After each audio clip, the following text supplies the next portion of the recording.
Jadi Nabi menyampaikan agama itu bisa rusak. Yang penyebab utama dari kerusakan agama itu ada 3. Yang pertama, ulama yang maksiat. Yang kedua, imam atau pemimpin atau penguasa yang zalim. Dan yang ketiga, mujtahid yang bodoh.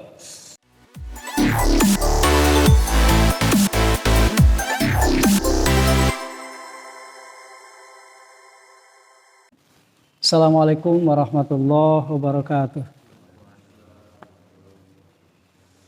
Innal hamdalillah nahmaduhu wa nasta'inuhu wa nastaghfiruh wa na'udzu billahi min shururi anfusina wa min sayyiati a'malina may yahdihillahu fala mudhillalah wa may yudhlilhu fala hadiyalah.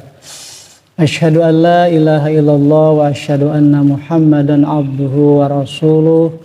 Allahumma salli wa sallim ala Muhammadin wa ala alihi wa ashabihi ajma'in, amma ba'd. Puji syukur kita panjatkan ke hadirat Allah Subhanahu wa taala. Pagi ini di hari Sabtu ini kita kembali sama-sama berkumpul setelah salat subuh melaksanakan kajian subuh. Dan kesempatan ini adalah kesempatan keempat dari yang sudah kita adakan. Pada kesempatan ini satu hadis pendek akan kita sama-sama pahami agar kita memperoleh pembelajaran dari apa yang diucapkan oleh Rasulullah Sallallahu Alaihi Wasallam. Hadisnya demikian. Afatuddin salasah. Faqihun fajirun wa imamun jairun wa mujtahidun jahilun. Rahu Dailami an Abi Abbas. Terjemahnya, rusaknya agama disebabkan oleh 3 hal. Ulama yang maksiat, imam yang zalim, dan mujtahid yang bodoh. Hadis riwayat Ad-Dailami dari Ibnu Abbas. Jadi cukup pendek, tidak sampai 1 baris hadis ini. Ini yang akan kita pahami bersama. Jadi Nabi menyampaikan agama itu bisa rusak. Yang penyebab utama dari kerusakan agama itu ada 3. Yang pertama, ulama yang maksiat. Yang kedua, imam atau pemimpin atau penguasa yang zalim. Dan yang ketiga, mujtahid yang bodoh. 3 ini menjadi sesuatu yang dampaknya luas. Sesungguhnya kalau rusaknya agama banyak penyebabnya. Tetapi 3 ini punya pengaruh yang besar kepada masyarakat, kepada umat. Sehingga Nabi mengatakan 3 inilah yang menjadi penyebab atau yang merusak agama. Nah, kita akan lihat yang pertama. Faqihun fajirun, yang diterjemahkan ulama atau ahli fikih yang berbuat maksiat. Yang perlu kita pahami, 3 ini adalah profesi-profesi atau jabatan-jabatan yang penting yang pengaruhnya kepada masyarakat itu cukup luas. Dan oleh karena itu, apapun yang disandangkan kepada 3 ini terkait dengan posisi masing-masing itu. Ulama yang berbuat maksiat atau yang maksiat itu jangan disamakan maksiat ulama itu dengan maksiatnya preman. Jadi maksiatnya preman itu berbeda dengan maksiatnya ulama, atau maksiatnya ulama itu berbeda dengan maksiatnya preman atau orang yang awam.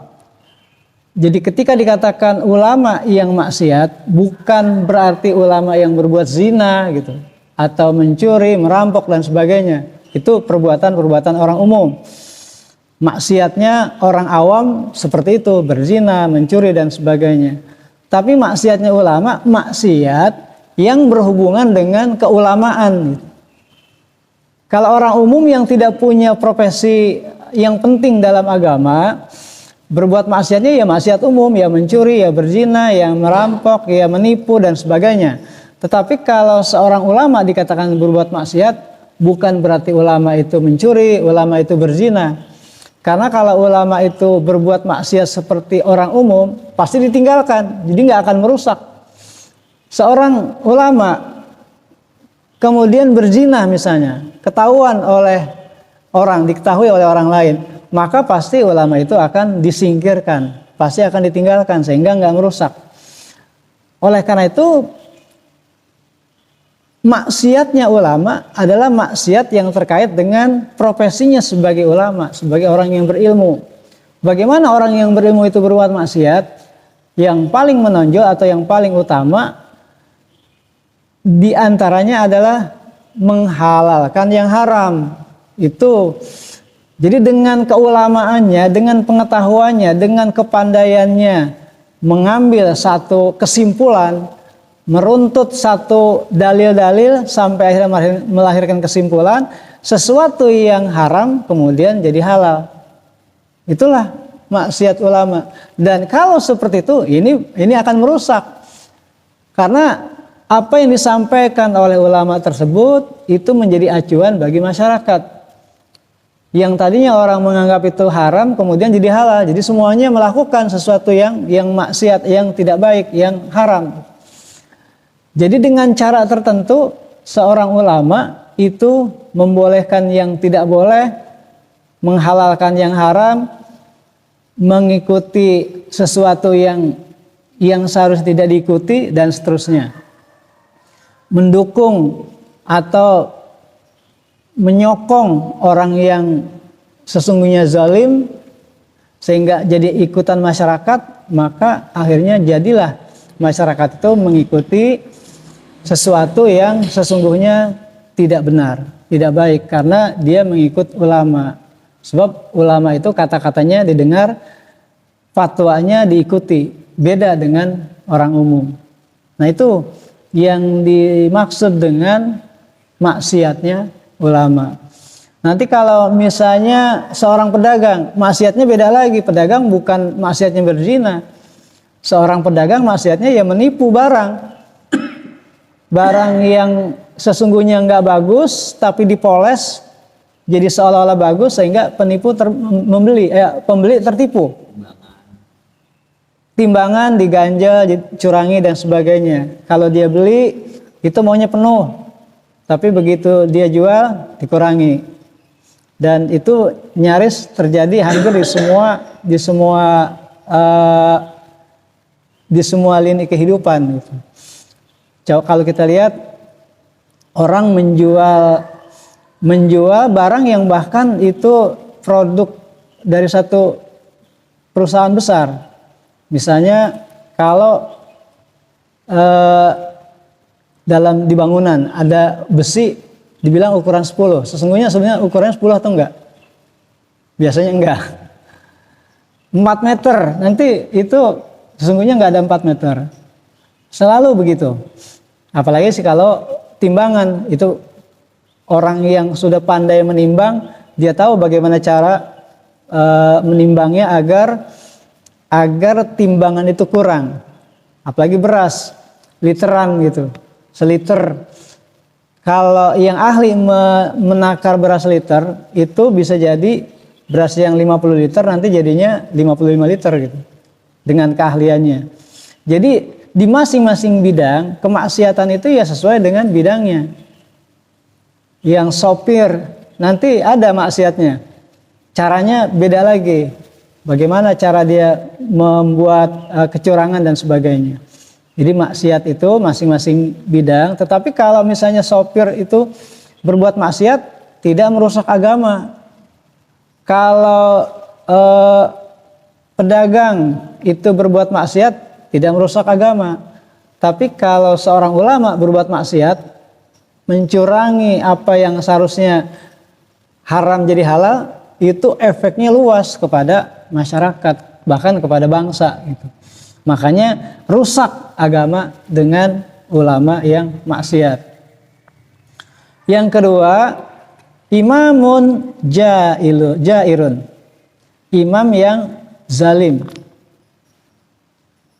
Zalim itu berarti ya kejam, kemudian dengan cara apapun membuat masyarakat jadi susah, membuat kehidupan bukan menjadi berkah, bahkan malah sebaliknya. Itulah kezaliman. Dan mengapa ini berpengaruh kepada agama? Karena nanti kehidupan itu akan terpengaruh dengan kebijakan dari penguasa yang zalim. Seharusnya misalnya masyarakat itu memperoleh kesejahteraan, tapi dengan kezaliman para penguasa, masyarakat menjadi susah, sehingga kehidupan menjadi semrawut, sehingga orang beragama menjadi terganggu pikiran keagamaannya. Yang seharusnya memikirkan bagaimana beribadah dengan baik, akhirnya memikirkan kehidupan yang sulit, jadi rusak. Dan ini menjadi sesuatu yang efeknya sangat luas. Ada orang yang menyeru, atau katakanlah pendai yang menyeru supaya masyarakat ini bersedekah, memperhatikan kehidupan orang lain, saling tolong menolong. Itu tidak ada salah dalam perkataan itu. Akan tetapi sesungguhnya ada hal yang lebih dari itu.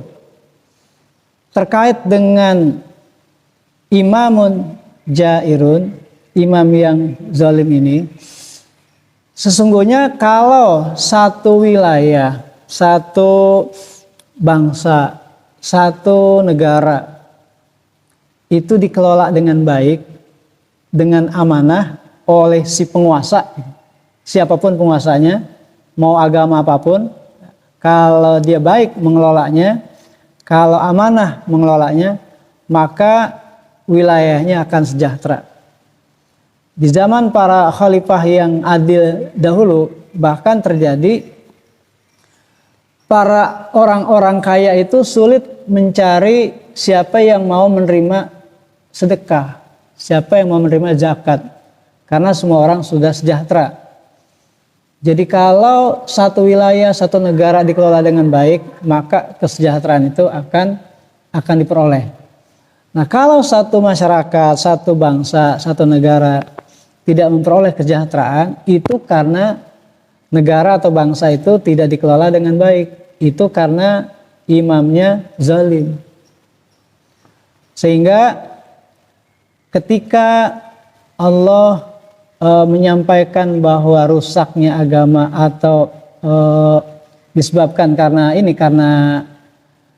imam yang zalim, dalam Al-Quran pun yang sangat terkenal, surat yang pendek, Allah sudah mengatakan, Ara'aital ladzi yukadzibu biddin, fadzalikal ladzi yad'ul yatim wala yahuddu ala ta'amil miskin.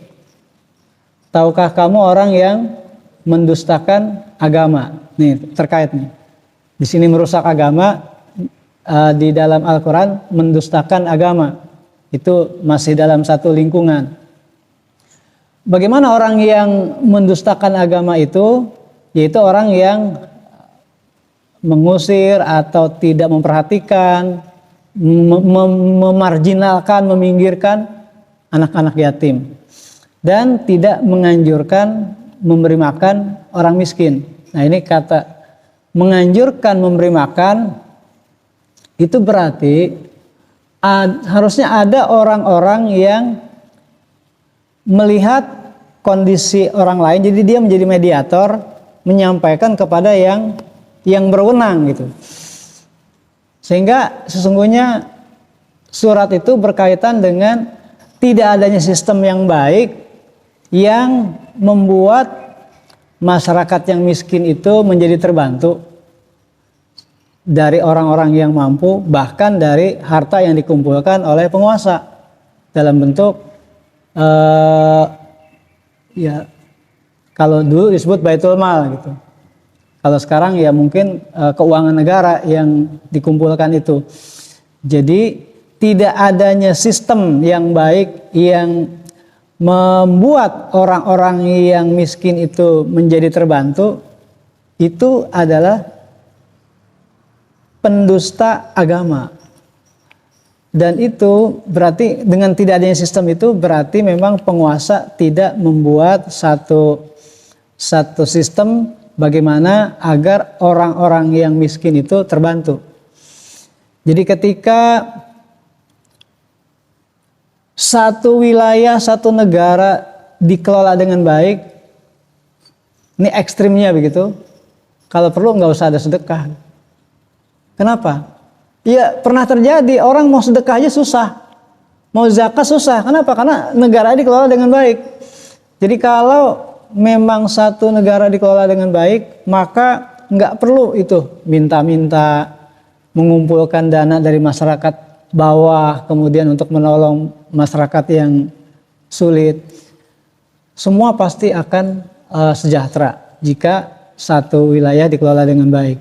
Nah, karena memang di sini dikatakan imamun jairun, imamnya zalim, tidak memenuhi kewajibannya, maka menjadi tidak tertata masyarakat itu, pada akhirnya akan berefek kepada agama yang jadi rusak. Yang ketiga, mujtahidun jahilun.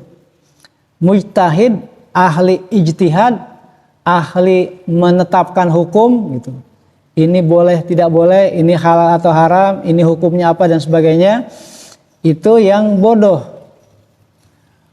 Nah, bodohnya mujtahid juga bukan bodohnya seperti orang awam yang sulit membaca atau tidak lulus sekolah gitu. Bukan seperti itu. Bodoh ini adalah kebodohan. Jadi membuat satu keputusan yang bodoh gitu.